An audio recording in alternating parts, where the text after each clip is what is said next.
आप सब हिंदी में ही बाइबल पढ़ते हैं। मैं सबसे पहले शेख जी का धन्यवाद देता हूँ। मैं खाली यूँ बात करने के लिए कई दिनों हो गए थे, बात नहीं करा, और मैंने कहा कि मैं आ रहा हूँ दिल्ली, तो उन्होंने पहला शब्द ही बोले आप मेरे पास ही आओगे, क्योंकि मैंने हमेशा पहले भी ये 2 बार आया हूँ जी, और मैं इनका कमिटमेंट बहुत प्यारा देखता हूँ, और इनको देखा सी मेरे बाइबल क्लासेस में भी 1 या 2 बार आए हुए हैं जब मैंने दिल्ली में कंडक्ट करा। इनसे मैं बहुत आशीषित हूँ। मैं जैसे आपको बता दूँ, मैं बेसिकली ऐसा बताया कि इंडियन फॉरेस्ट सर्विस का एक ऑफिसर रहा हूँ राजस्थान में। I retired as PC of Rajasthan in 2019। मैं आपको मैं बता दूँ, वो कोई मेरे को बहुत सम्मान करने वाली चीज़ नहीं लगती, और मैं उसी टाइटल को IFS सेविकाई में भी इस्तेमाल करता हूँ, in father service. Indian forest service IFS लिखता हूँ, मेरे आपके कार्ड में भी इन फादर सर्विस करके ख्याल रखने, और प्रभु ने मेरे को बताया, बहुत प्यारा लगा मेरे को। मेरी बेसिक अनॉइंटिंग टीचिंग की है। मैं इनवेरिएबली एक दिन के मैं और मेरी वाइफ दोनों करते हैं, क्लासेस करते हैं, दिन भर का रखते हैं, सेशन रखते हैं, various doctrines of the Bible को समझाते हैं। राइचसनेस, सेल्फ राइचसनेस, विश्वास, बाइबल का विश्वास, दुनिया का विश्वास, दुनिया की समझ बुद्धि और परमेश्वर की बुद्धि के बारे में बहुत लोगों में हमने कर चुके हैं, बहुत आशीष दिया। सबसे पहले तो मैं ये भी बता दूँ आपको, मैं ईसाई परिवार से हूँ। इसी बात की मेरे मम्मी पापा दोनों ईसाई रहे, मतलब मैं मसीह हूँ। 1998 में 40 साल की उम्र में मैं प्रभु में आया, और बिना यीशु मसीह के भी मैं बहुत अच्छा व्यक्ति था। सांसारिक स्तर के साथ बहुत ना मैंने कभी दारू पी, सिगरेट पी, पढ़ाई में मैं अव्वल रहा हूँ, डबल प्रमोशन लिए, सिल्वर मेडलिस्ट हूँ ग्रेजुएशन का, 2nd पोजीशन होल्डर हूँ राजस्थान यूनिवर्सिटी का MSc बोल दिया। फिर UPSC में आकर इंडियन फॉरेस्ट सर्विस में मेरा हुआ सिलेक्शन, हो वहाँ पे भी 12th पोजीशन में मिली। अल्टीमेटली राजस्थान कैडर में मैं आकर मैंने कहा, राजस्थान कैडर मेरा होम कैडर ही रहा है, बहुत बड़ी आशीष रही है का काम। और 1998 के बाद मेरे जीवन में मैंने सबसे बड़ा बदलाव किया। मेरे पास एक व्यक्ति आए जो बाइबल के अच्छे ज्ञानी है। उन्होंने कहा, आप बहुत अच्छे व्यक्ति हो, हम भी नहीं नकारते हैं, तो क्या आप यीशु मसीह जैसे हो? सवाल पूछते ही मेरे पास कोई उत्तर नहीं। तो ये सवाल आज भी आप सबके लिए, क्या हम यीशु मसीह जैसे हैं?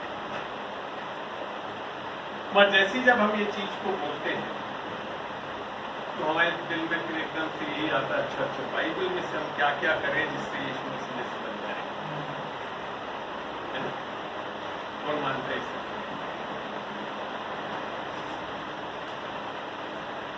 आपको पता है, आप कितना भी बाइबल की चीजें करने तो भी यीशु मसीह जैसे नहीं बन सकते,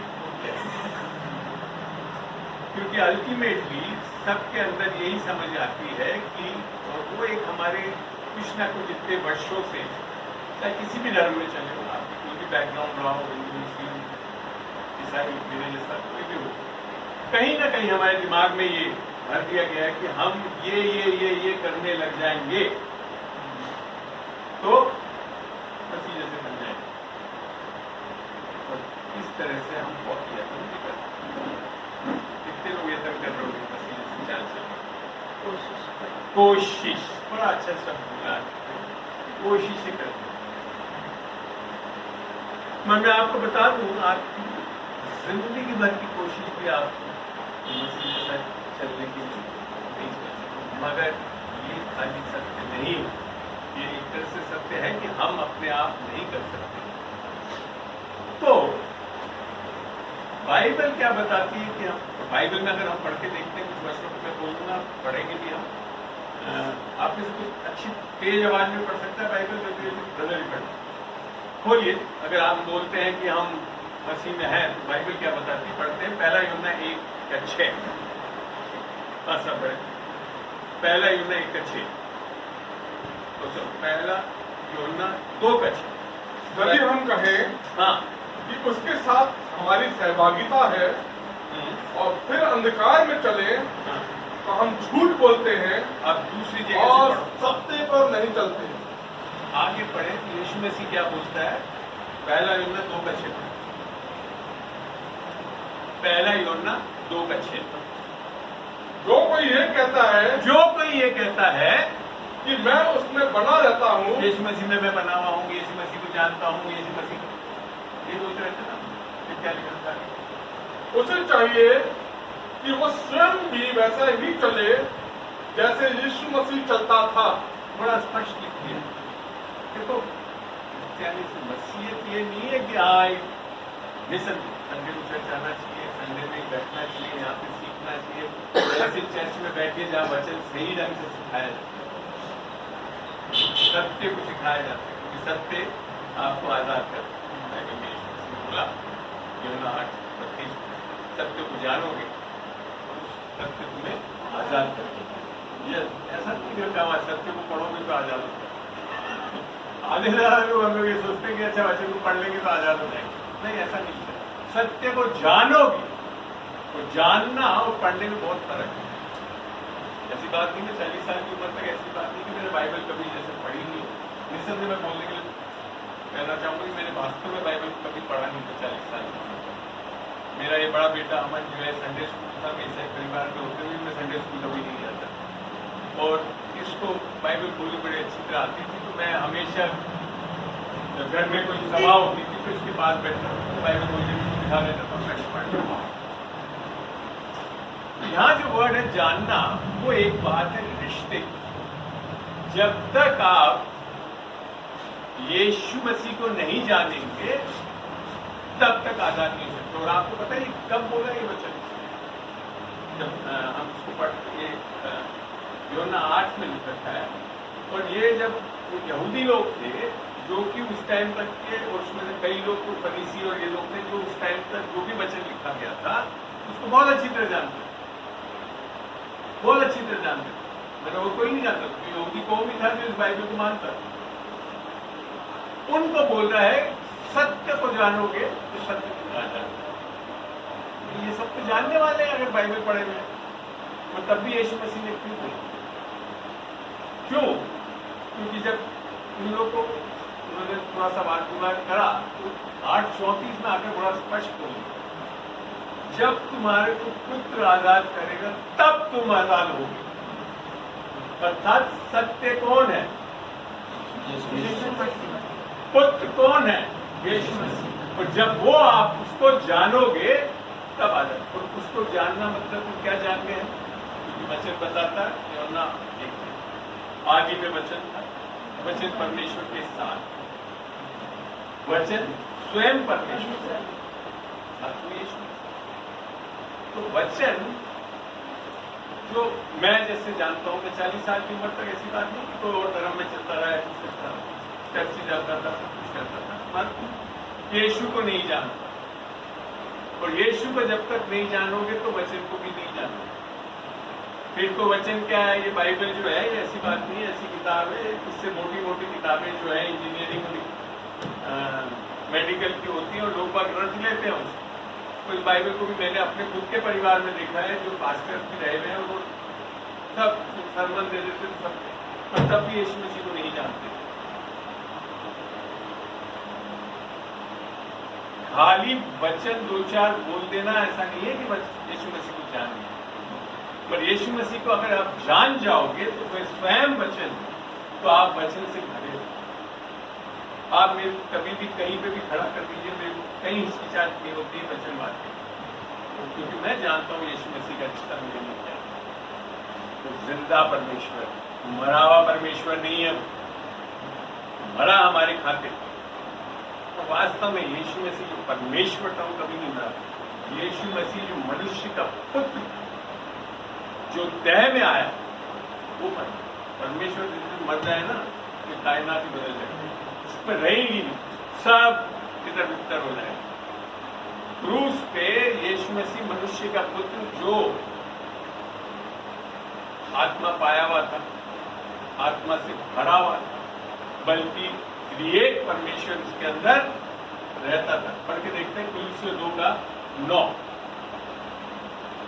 कुलुस्से 2:9 पढ़े। ठीक, क्योंकि उसमें ईश्वरत्व की सारी परिपूर्णता, उसमें ईश्वर की सारी परिपूर्णता सदैव वास करती है। कभी नहीं, सदैव वास करती है। यीशु मसीह जब इस पृथ्वी पे चला मनुष्य के रूप में, उसके अंदर एक परमेश्वर की प्रेजेंस रहती थी। और आपको उससे आगे बताता हूँ, बहुत प्यारा समाचार है, पढ़े उसके आगे वाला वर्ष। और तुम मसीह में, और तुम मसीह में भरपूर हो गए हो। आप समझ सकते हैं इस वचन को, आप जान रहे हैं इस वचन में क्या लिखा है। अगर आप यीशु मसीह में हैं तो आप भरपूर हैं, और कोई जरूरत नहीं। आप यीशु मसीह के अलावा इस संसार में और किसी चीज की जरूरत नहीं। तो मैं इसको दावे से ठोक के बोल सकता हूँ कि जब मैंने यीशु मसीह को पाया, तब मैंने देखा मेरे जो रोजमर्रा, मैं आपको बता रहा हूँ, मैं आज ये प्रचार इसके लिए नहीं कर रहा हूँ कि मैंने उद्धार पा लिया और कोई बाइक चर्च में जाने लगे और प्रेज द लॉर्ड और हालेलुया, ये सब बहुत अच्छी बात है, अच्छा करना चाहिए, सच्ची में यीशु मसीह को तो यही करते रहो। मगर मैंने सबसे पहले जो चीज परिवर्तन देखा मेरे रोजमर्रा की जीवन, जब मसीह मेरे द्वारा मेरे कार्यस्थलों को कार्य करते, तब मेरे को आज ये गवाही देने का हक बनता और मेरे पूर्ण रूप से विश्वास है, अगर और अगर इस संसार में किसी को अगर किसी चीज की आवश्यकता, चीज तो नहीं होती, एक व्यक्ति की अगर आवश्यकता है तो वो यीशु मसीह ही परमेश्वर। यहां तक जब चेलों से बातचीत हुई तो 2014 और 14 का 1 से बोलता है यीशु मसीह, अगर तुम परमेश्वर पे विश्वास करते हो, मुझ पर भी विश्वास करो, मैं तुम जाता हूं ताकि तुम्हारे लिए तुम्हारा मन व्याकुल ना हो। जी, तुम परमेश्वर पर विश्वास रखते हो, मुझ पर भी विश्वास रखो। जी, मेरे पिता के घर में बहुत से रहने के स्थान हैं, यदि ना होते तो मैं तुमसे कह देता। योजना 14 का 1 पढ़ रहे हैं। हाँ, पीछे लोग बोल नहीं कर,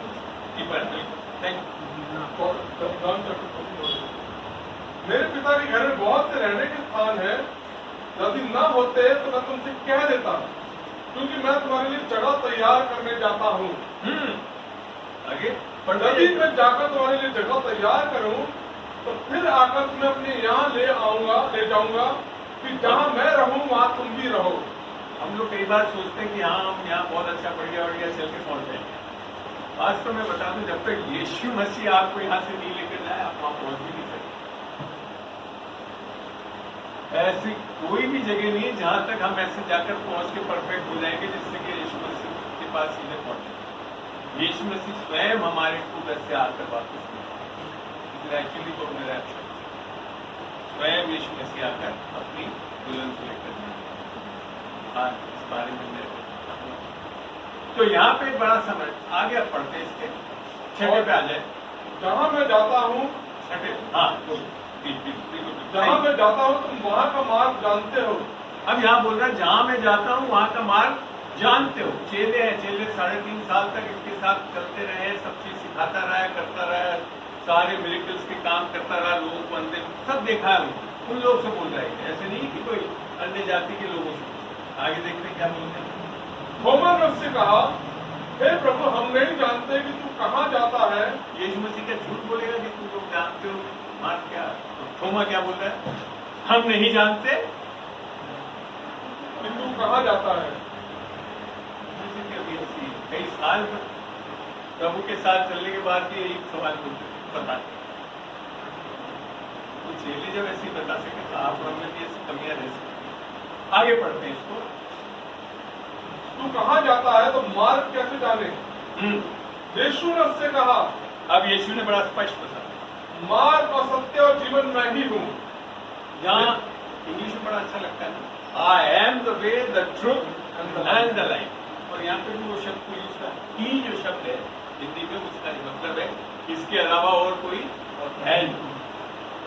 तो आप ठीक है, आप कहीं पे भी अपनी सोच समझ लगा लें, सोच लें कि नहीं यीशु ही शायद एक मार्ग है, गलत है। ही नहीं है, ही है। यीशु ही मार्ग, सत्य और जीवन। जब तक आपको मार्ग नहीं पता पड़ेगा तो आप चल नहीं सकते। जब तक आपको सत्य नहीं पता पड़ेगा तो आप जान नहीं सकते। और जब तक आप में जीवन, और ये जीवन आपका ये नहीं कि हम आज सांस सांस ले रहे हैं, जीवन का जो मतलब है वो है प्रभु। उसका जीवन जब तक हमारे में नहीं है तो हम परमेश्वर को जान भी नहीं सकते। वो है यीशु मसीह को अपने लेना। आगे बढ़ते। यदि तुमने मुझे जाना होता तो मेरे पिता को भी जानते। अब यहाँ बड़ा स्पष्ट बता दिया, परमेश्वर को जानना हो तो कोई तरीका ही नहीं। यीशु को अगर आप संपूर्ण रीति से वचन से नहीं जानेंगे तो आप परमेश्वर को भी नहीं जानेंगे। हो सकता ऐसी बात नहीं। दुनिया में बाइबल भी बताती है लोग परमेश्वर को ढूंढ रहे हैं, सारे धर्म पर। ऐसी बात नहीं है जो बेचारा नमाज पढ़ रहा है, जो सुबह सुबह मंदिर में जाकर कर रहा है, वो क्या है, उसको उनके अंदर परमेश्वर की धुन है। रोमियो 10 में लिखा भी है पौलुस, उसमें धुन तो है परंतु बुद्धिमानी के साथ। और यहाँ तो चेलों को बोल रहे हो, अगर तुम मेरे को जान लिया तो तुम अपने परमेश्वर को जान जाए। बड़े वापस इलाज के चलने पड़ा तो यदि तुमने मुझे जाना होता तो मेरे पिता को भी जानते। हाँ, और अब उसे जानते हो और उसे देखा भी है। अब यहाँ बड़ा स्पष्ट बोल गए, जेल में तुम तो जानते हो और तुमने उसको देखा भी है। आगे कैसा उत्तर क्या मिलता है? फिलिप्पुस ने उससे कहा, थोमा से पहले तो बोलिए रास्ता क्या बताऊं। अब फिलिप्पुस नहीं आए तो बोले, क्या बोले? हे प्रभु पिता को हमें दिखा दे। पिता को हमें, अरे अभी तो बोला यीशु मसीह ने, अगर तुमने मुझे देख लिया तो प्रभु पिता को देख लिया। हमारे भी अभी भी अब तक लोगों में बहुत लोग यीशु मसीह तो ठीक है, नहीं अभी भी मेरे को तो प्रभु को परमेश्वर को दिखा। परमेश्वर के लिए बेटा वो तो आत्मा है, कहता नहीं होना 4:24, और जो उसको उसकी स्तुति और आत्मा और सच्चाई में परमेश्वर आत्मा नहीं दिखने वाला। अगर कहीं आपको परमेश्वर देखना चाहते हो तो यीशु मसीह ही साक्षात परमेश्वर है। He said, I am, same जो पुराने नियम में परमेश्वर ने बोला आई एम, मैं हूं, वो है यीशु मसीह। तो अगर आप यीशु मसीह से तृप्त नहीं है तो आप कितना ही वचन पढ़ लें, कितनी चीजें बोल लें, परमेश्वर को नहीं जानते। आगे हे प्रभु पिता को हमें दिखा दे, देखिए हमारे लिए बहुत है। पिता को आज आप लोग कई लोग हो सकता है चारों घर पिता दिख जाए तो अच्छा है, जरूरत नहीं। अगर आपने यीशु को देख लिया वचन होगा। यीशु ने उससे कहा, हे फिलिप्पुस मैं इतने दिन से तुम्हारे साथ हूँ और क्या तू मुझे नहीं जानता? जिसने मुझे देखा है उसने पिता को देखा है। तू कहता है कि पिता को हमें दिखा। तो सवाल के ऊपर सवाल ही दो, क्या देखना चाहते हो? मुझे देख लिया तो परमेश्वर को देख। मैं जो बोलता हूँ मेरे को और कोई इच्छा नहीं है इससे ज्यादा जानने की। मेरा यीशु मसीह को जानना है, मैं अपने पिता को जान चुका हूँ। वास्तव में पढ़ते हैं, क्या तू विश्वास नहीं करता? हाँ, कि मैं पिता में हूँ, मैं पिता में हूँ और पिता मुझ में है, और पिता मुझ में है। ये बातें जो मैंने तुमसे कहता हूँ अपनी ओर से नहीं कहता, परंतु पिता मुझ में रहकर अपने काम करता है। यीशु, अभी हमको यीशु को सुना, अगर तुम कहते हो उसमें बने हो, जैसा वो चलता था तो यीशु कैसे चलता था? जैसे पिता चला। यीशु क्या करता था? जैसे पिता काम करता था। और यीशु हमसे भी क्या चाह रहा है कि वो पिता हमारे में वास करे। यीशु ने कहा तो जैसा वो चलता था हम चलना। मसीहत यही तो है। मसीहत ये मात्र नहीं है कि 6 दिन तो मरे पिटे घूमते रहो इस संसार में और 7वें दिन आकर खाली चर्च में बैठ के एक सरमन सुन लो और हालेलुया कर लो। वास्तव में 6 दिन सामर्थ्य जीवन जीकर 7वें दिन आओगे तो उसके अलावा कुछ करेगा नहीं, चिल्लाते रहोगे हालेलुया हालेलुया प्रभु का धन्यवाद, तब आनंद देखोगे उस पर। मसीहत ये है। और ये चीज मैंने जब अपने जीवन में देखी कि मैं 7 दिन परमेश्वर यीशु मसीह ने जयवंत से भी बढ़कर जयवंत वचन मेरे को बताता है रोग यीशु मसीह में आप खाली जयवंत नहीं, जयवंत से भी बढ़कर। मैं उसको समझाना चाहूंगा एक बार। मेरा ये बड़ा बेटा है, बहुत अच्छा स्विमिंग में दोनों अमूल है और अमन है, दोनों स्पोर्ट्स में बड़े अच्छे हैं, स्पेशली स्विमिंग और बास्केटबॉल। मेरे को ध्यान आता है शायद Aman you represented state level, state level basketball ये करके आया, उसको एक अवार्ड मिला और लेकर आया और मेरे घर में आकर उस अवार्ड को इसने मेरे हाथ में दिया। तब मेरे को समझ में आया जीवन से बढ़कर जीवन क्या होता है। मैंने उसके लिए कुछ नहीं करा, मगर जो वो अवार्ड था वो मेरे हाथ में था। यीशु मसीह वो कर रहा है आपके जीवन में, जिसे आपके सामने बोला सब कुछ देना चाहता है। मसीह के पीछे चलना, मसीह के पीछे हम लोग अक्सर क्या प्रभु ये दे दे, वो दे दे, बंगला दे दे, कार दे दे, शादी करवा दे। तो वचन में जब पढ़ते हैं तो बिल्कुल उल्टा लिख रखते हैं। क्या लिखते हैं पढ़ते हैं, पढ़िए मत्ती 6 का 30 से 33 तक पढ़ेंगे। मत्ती 6 का 30 से लेकर 33 तक।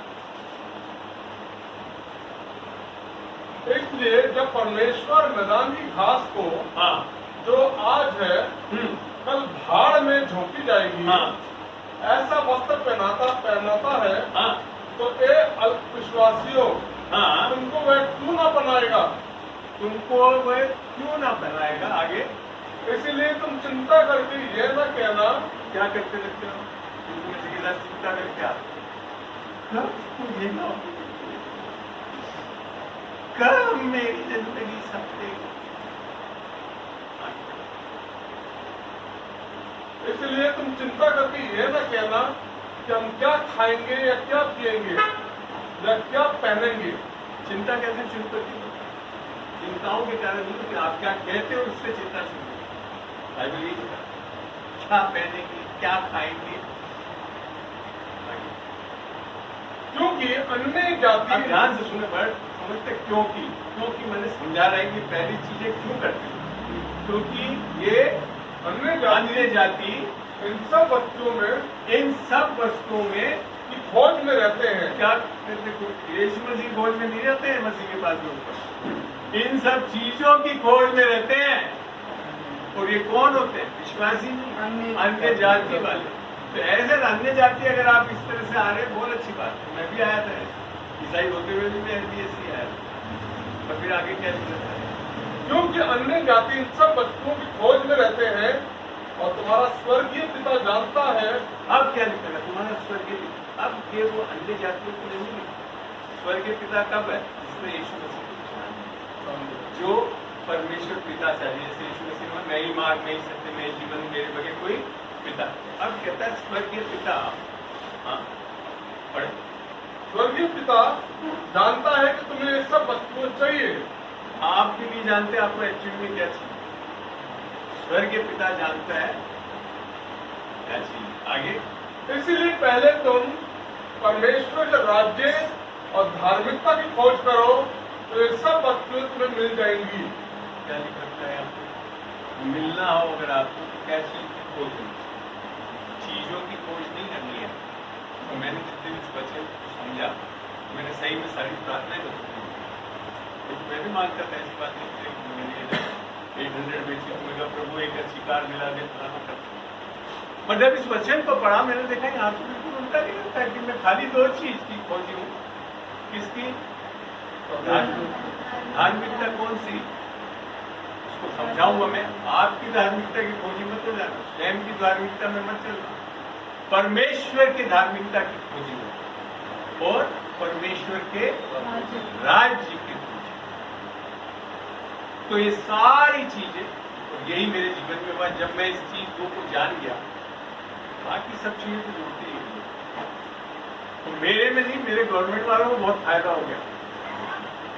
मेरे ऑफिस में जहाँ पे रेवेन्यू 40-45 करोड़ होती थी, वहाँ 105 करोड़ हो गई। मैं जानता हूँ इस चीज, क्योंकि आप ही नहीं, आप जिस क्षेत्र में रहेंगे, जहां पे भी होंगे, वो आशीष है। तो ये स्पष्ट बाइबल में लिखा था। जब आप यूसुफ के बारे में उत्पत्ति 38 में यहाँ कहीं लिखा था, जब यूसुफ को खोल के करते हैं, उत्पत्ति 38 का 1 से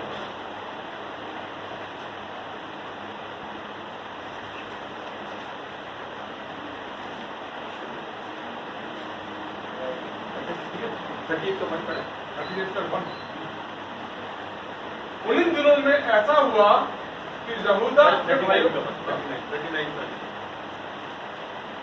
जब यूसुफ मिस्र में पहुंचाया गया, जब यूसुफ मिस्र में पहुंचा गया, ये बताओ आपको क्या हुआ इसके पहले। यूसुफ से उसके भाई चिढ़ गए थे, ठीक है ना, उसने वो अपना सपना सेट करा कि सब जुट जाएंगे, वे पता नहीं क्यों करा, उसको बेटा इस हालत में नहीं पहुंचता।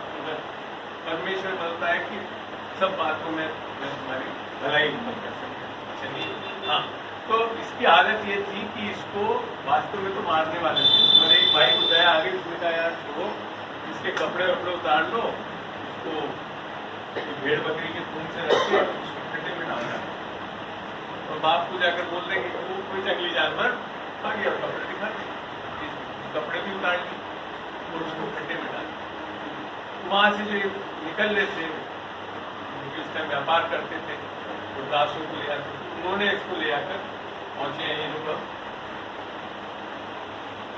जब यूसुफ मिस्र में पहुंचाया गया, तब पोतीफर नामक एक मिस्री, जो फिरौन का हाकिम और अंगरक्षकों का प्रधान था, उसने उसके इस्माइलियों के हाथ से जो उसे वहां ले गए थे मोल लिया। कैसे ले रहे हैं मोल? ये कपड़ा नहीं है, नंगा है, लेकिन वास्तव में उस टाइम जब दासों को लिया जाता था तो ऐसे ही लिया जाता था कि देख लेते थे कि बीमारी तो नहीं है, सब जांच पड़ताल करके लेते थे। आगे बढ़े।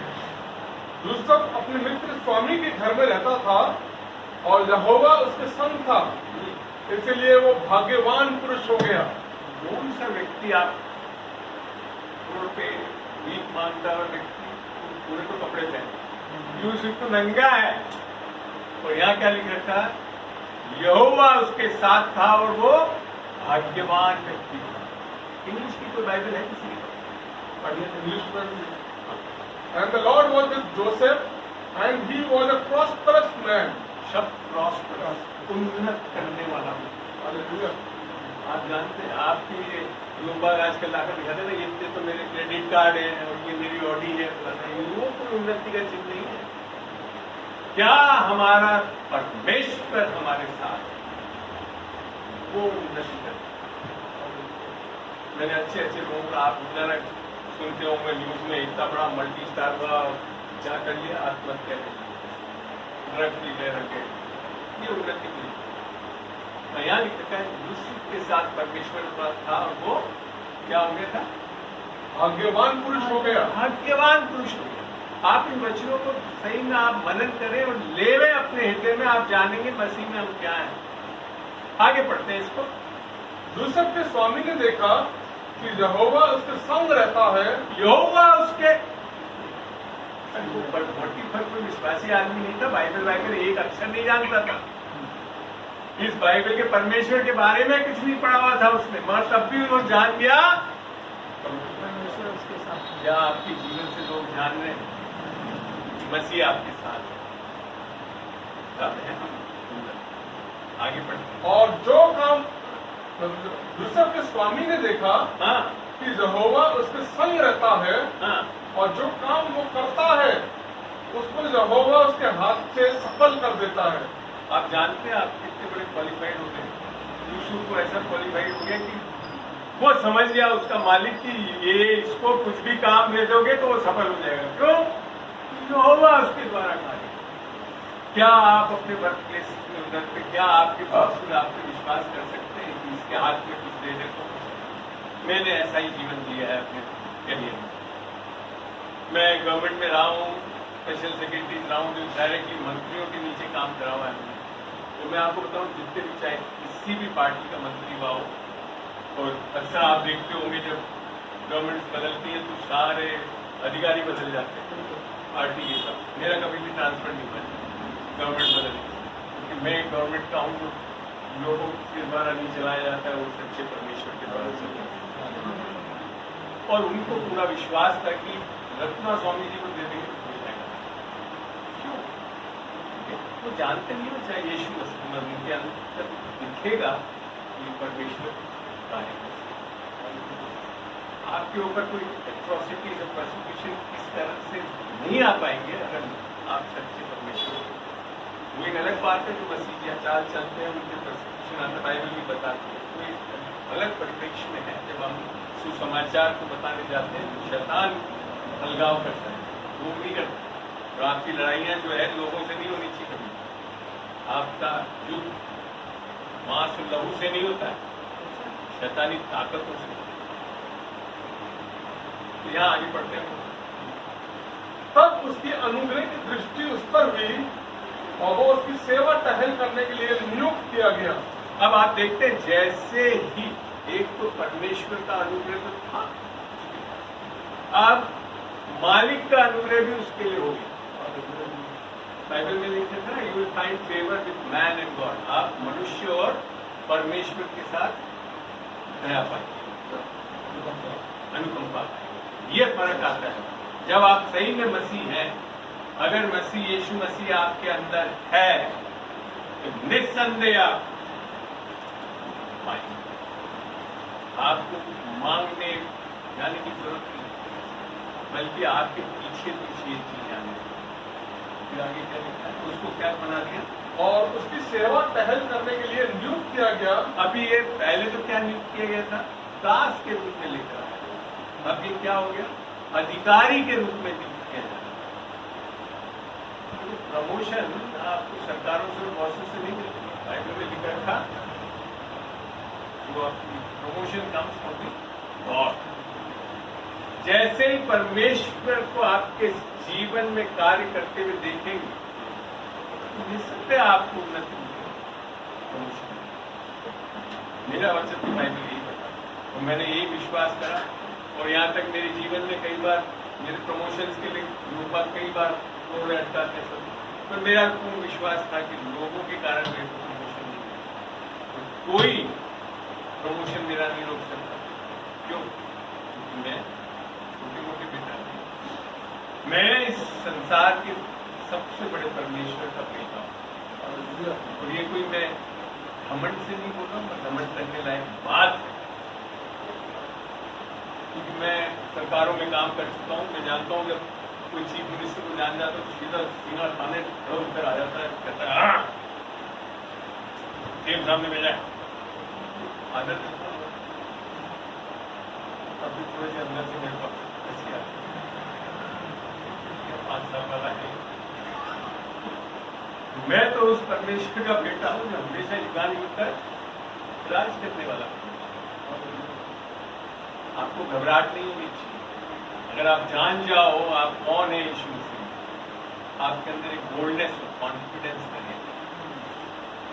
ये चीज मैंने अपने जीवन में देखी। और यहाँ पे अब अधिकारी बना दिया और आगे पढ़ते रहेंगे तो आगे चल के पता पड़ेगा आपको कि वो उस देश का गवर्नर बन गया।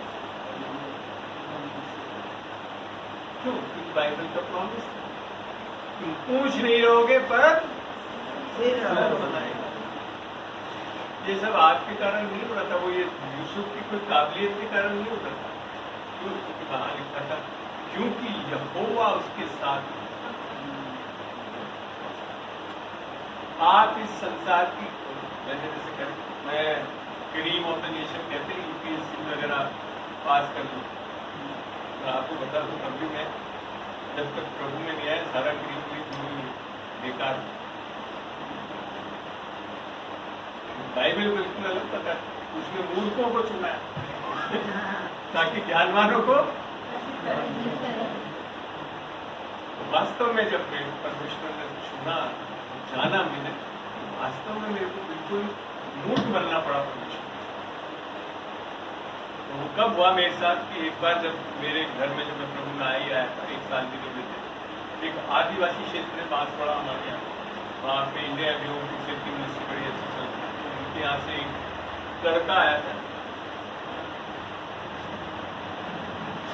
वचन शेयर करने, मेरे घर में भेज दिया, और वो आया और उसने मुझे वचन शेयर करा और उसका अच्छा लगा।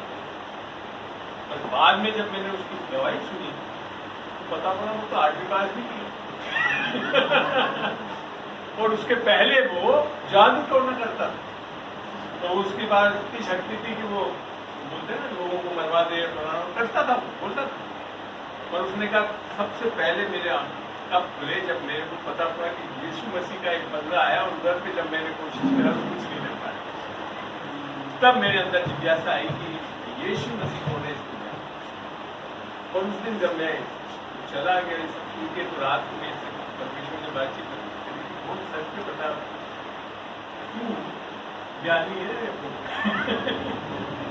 मैंने मान लिया, मैंने कहा प्रभु बाइबल बताती भी इतना लगता है जो ज्ञानी है वो बुद्ध बन जाए तो बड़ा आसानी से परमेश्वर मेरे को करना पड़ा। मैं मान लिया परमेश्वर के सामने, मेरे अपने हाथ खड़े कर लिए, प्रभु परमेश्वर ने जब मेरे को चुना, मैंने उद्धार पाया, तो मेरे दिल में डाला कि तुझे मैं बाइबल टीचर बनाना चाहिए। हालत ये कि बाइबल भूल ही पाती, 40 साल की उम्र, और जैसा होता है जब ऐसी चीजें मैंने शेयर करी तो जो भी हमारे विश्वासी पास्टर वास्टर थे वो सारे जाकर सारे बाइबल कॉलेज फॉर्म भरा कर लिया और मेरे से भरवा भी लिया। ब्रदर आगे नौकरी छोड़ो, ऐसे परमेश्वर बुला रहा है आपको बाइबल कॉलेज। मेरी तो हालत क्यों होगी, जो ये इतनी बढ़िया नौकरी छोड़ के बाइबल कॉलेज गया तो बढ़िया होकर निकला। ऐसी बात नहीं है। पर निस्संदेह आप तो लोगों के कहने पे नहीं चलते। तो ये शिक्षा मेरे को किसी ने दी कि बेटा अगर तेरे को परमेश्वर बुला रहा है और नौकरी नहीं चाहता है, तो जैसे ऑटो में पत्ते गिरते हैं अपना आप गिर जाते हैं, फिर ये नौकरी चली जाएगी। मैं काइंडली लोगों के कहने पे नौकरी मत छोड़ना और अच्छा करना, मैंने नौकरी नहीं छोड़ी। तो आज मैं इससे भी कहीं भी नहीं करता। उसी के बाद थोड़े दिन बाद, कुछ महीने बाद, पूछना चाहते हैं,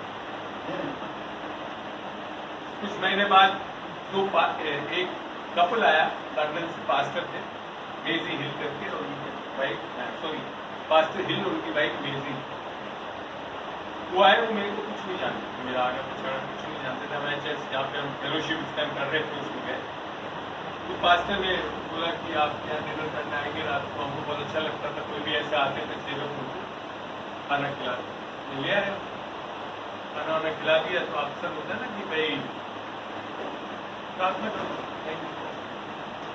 जब मेरे को पता पड़ा कि मैं तो शिक्षक बनाना चाहता, तो थॉमसन बाइबल इंग्लिश वर्जन लेकर आ गया, काफी मोटी बाइबल होती है, जल्दी से भी मोटी,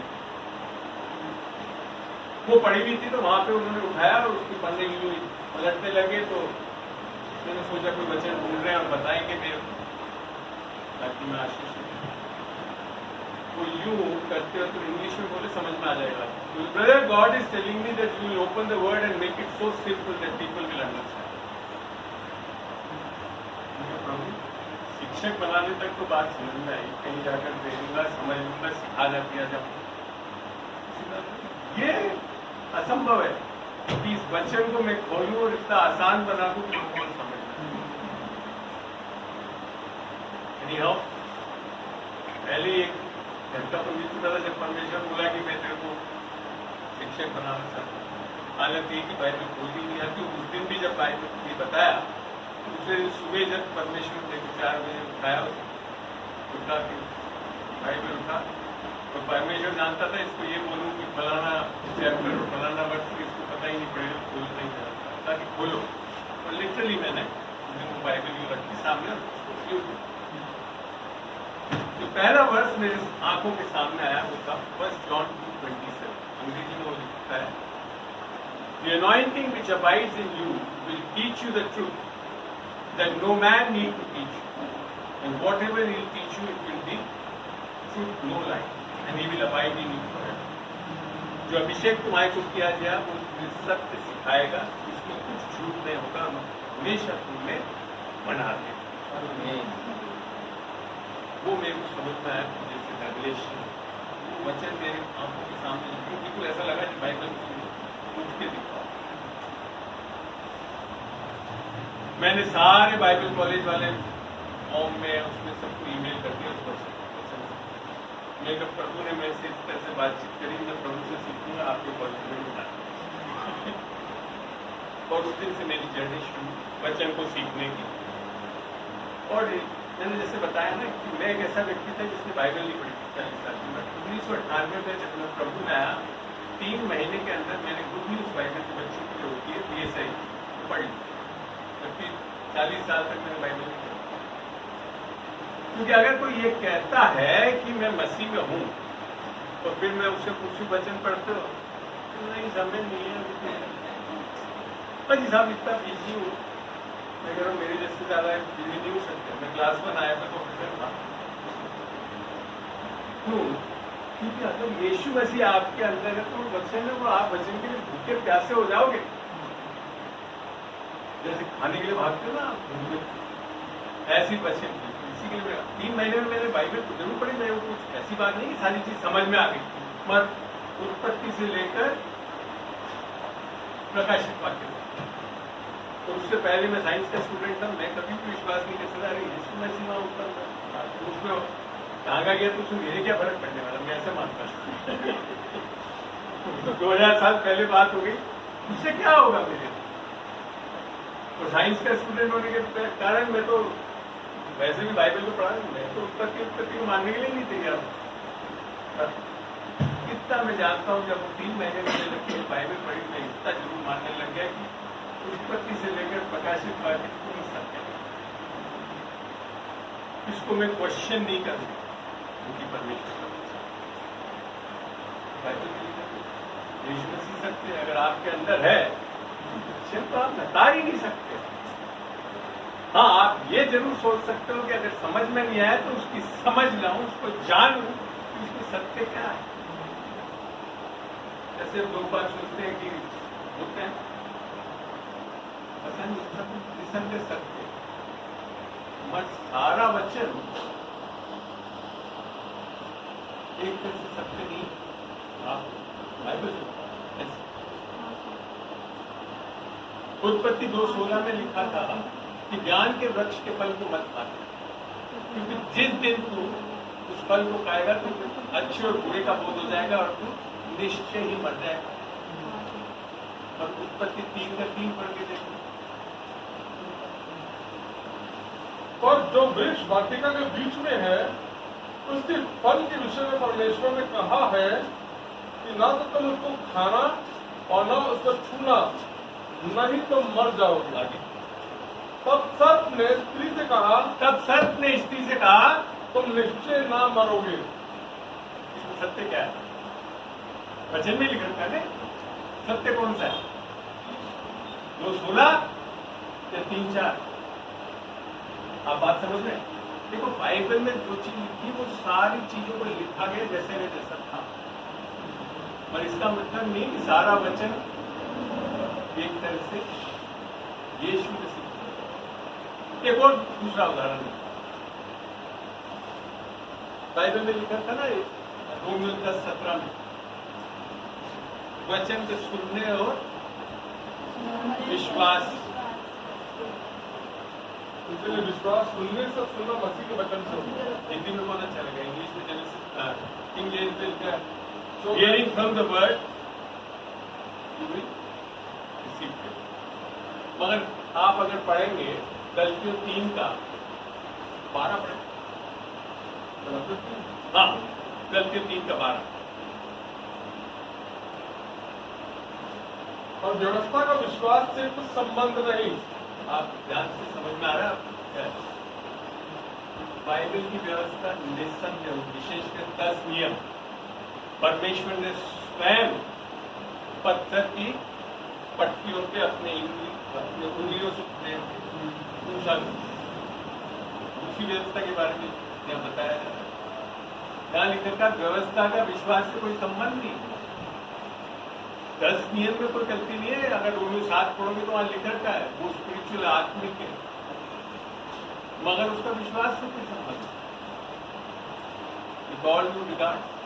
इसीलिए मैं 10 नियम के लिए बहुत बता परमेश्वर ने खुद ने लिख के दिया, पर उसकी एक कोई कारण था जिसके लिए लिख के दिया, उससे आपका विश्वास नहीं आता परमेश्वर। और आप सोचते 10 नियमों को रट लोगे तो विश्वास न चले, असंभव। इसके लिए मैं बता रहा हूँ वचन की सेविकाएं और वचन को जो मैं बता, वचन को पढ़ने से नहीं, वचन को जानने से आप सत्य को जानोगे तब। इसके लिए मैं ये सिखाता हूँ, इसी के लिए मेरी ये सेविका ये कि वचनों को सही ढंग से, क्योंकि राइटली डिवाइड द वर्ड, परमेश्वर के वचन को सही तरीके से समझे, अन्यथा आप बंधन में बने रह सकते। आज समझ रहे आप? और यीशु मसीह की आत्मा, सत्य की आत्मा जब तक आपके अंदर नहीं होगी, ये बाइबल कुछ नहीं समझेगा। ये बाइबल 90% विश्वासियों की जो उद्धार पाए हुए हैं, आत्मा पाए हुए, उनके लिए लिखा है। अन्य जाति के लिए तो इसमें सबसे इंपॉर्टेंट एक ही चीज वो है सुसमाचार। पर आपको ये पता दूं, सुसमाचार ही बाइबल की सबसे इंपॉर्टेंट चीज है, क्योंकि सामर्थ मात्र वचनों के कारण नहीं आता, सामर्थ सुसमाचार से आता। और इसीलिए मैं एक बार अगर ये सवाल पूछूं कि आप में से कोई बता सकता है सुसमाचार क्या है?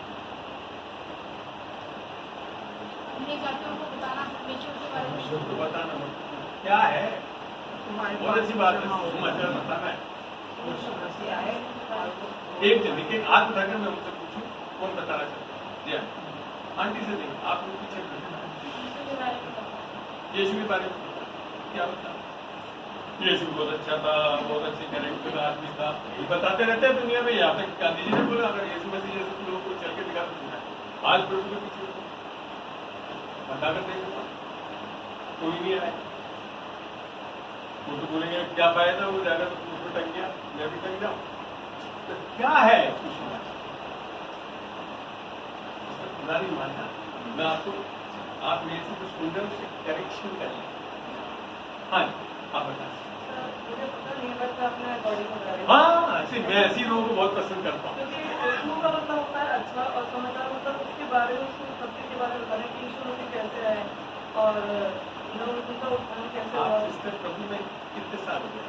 मैं एक्चुअली अभी मैं सेकंड क्लास में नहीं हूँ, फर्स्ट टाइम पहले आई। Wow great, so you are going to get a beautiful revelation now. आप बहुत सही जगह पहुंच के आए। प्रभु ने शायद हो सकता है आज आपके लिए बहुत विशेष कर भेजा। और कोई बहुत अच्छा, आप बात सुसमाचार बताओ। और कोई बताना चाहेगा सुसमाचार?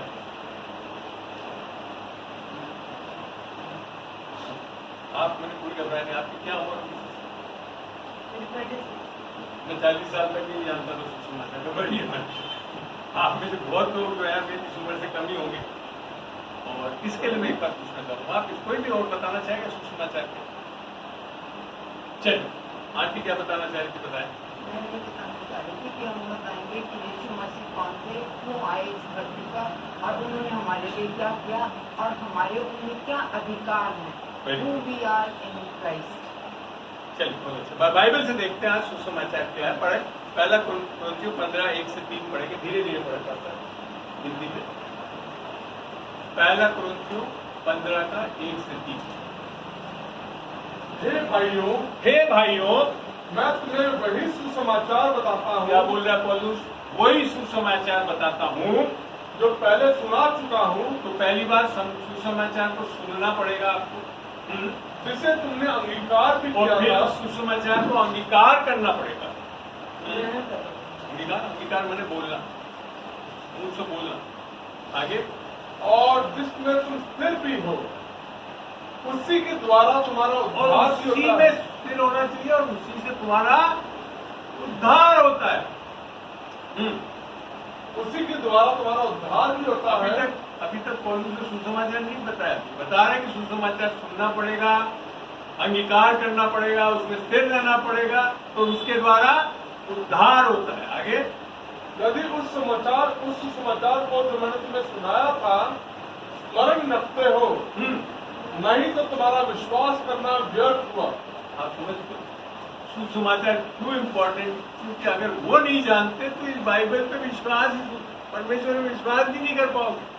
तुम्हारा विश्वास, व्यर्थ विश्वास बहुत है लोगों का। बहुत जानते हैं हाँ यीशु मसीह हाँ प्रभु है, फलाना है, बहुत मैं भी मानता, मैं